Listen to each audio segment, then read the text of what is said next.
মদ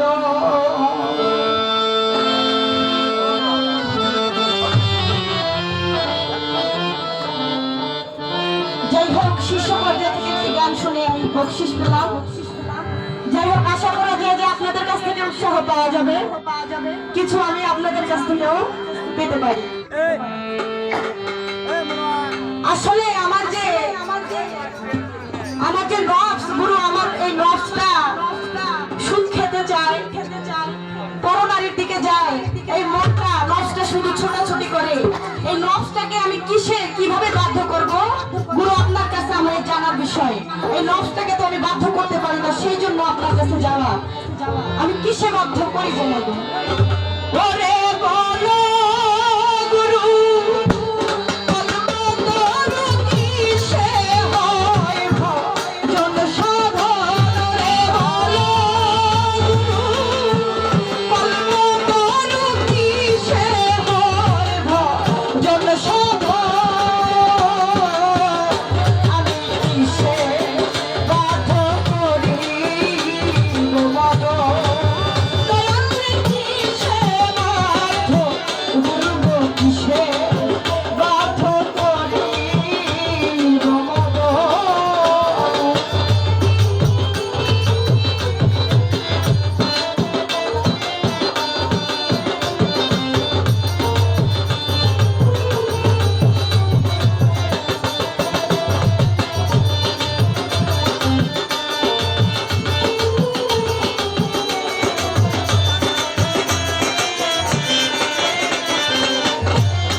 কান্নার যুগ।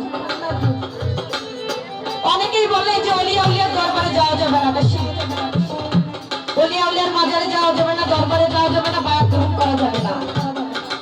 আবার কোরআন হাদিসে বলে আল উলামা ওয়ারাসাতুল আম্বিয়া, একজন হক্কানি আলেম সে হচ্ছে নায়েবে রাসূল, সে হচ্ছে আমি নবীর ওয়ারিস, ওসিলা অবশ্যই গ্রহণ করতে হবে।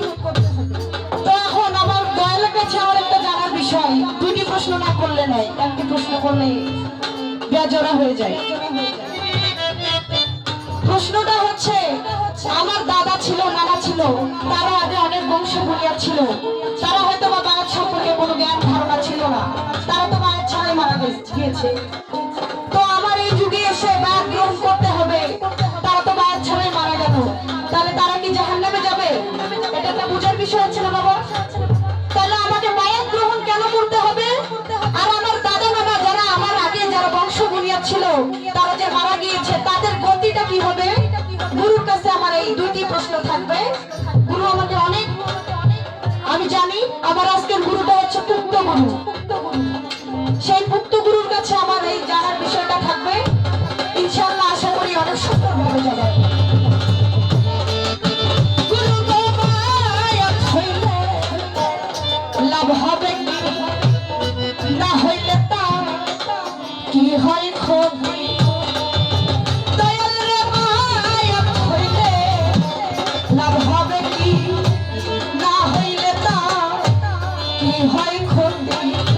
ওরে বায়াত ছাড়া পড়লো যারা তাদের কি হবে তখন রে।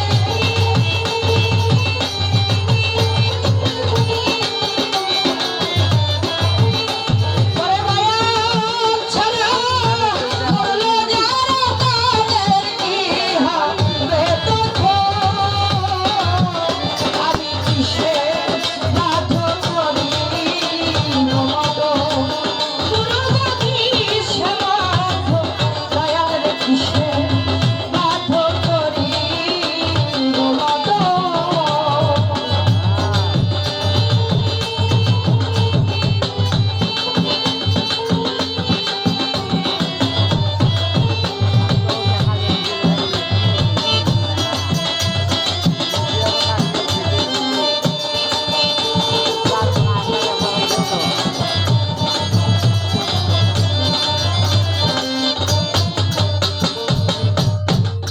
গুরু গৌরী ধারাতে জন্ম নিয়া রয়াছি মায়ায় বজিয়া।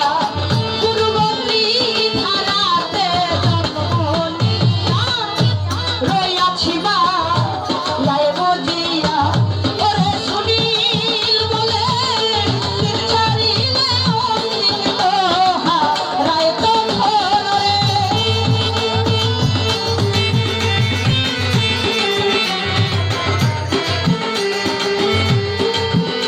আসলে আমরা জন্ম নিয়েছি তিনটি ধারাতে, একটি হচ্ছে শিশু, একটা হচ্ছে যৌবন, আর একটা হচ্ছে বৃদ্ধ।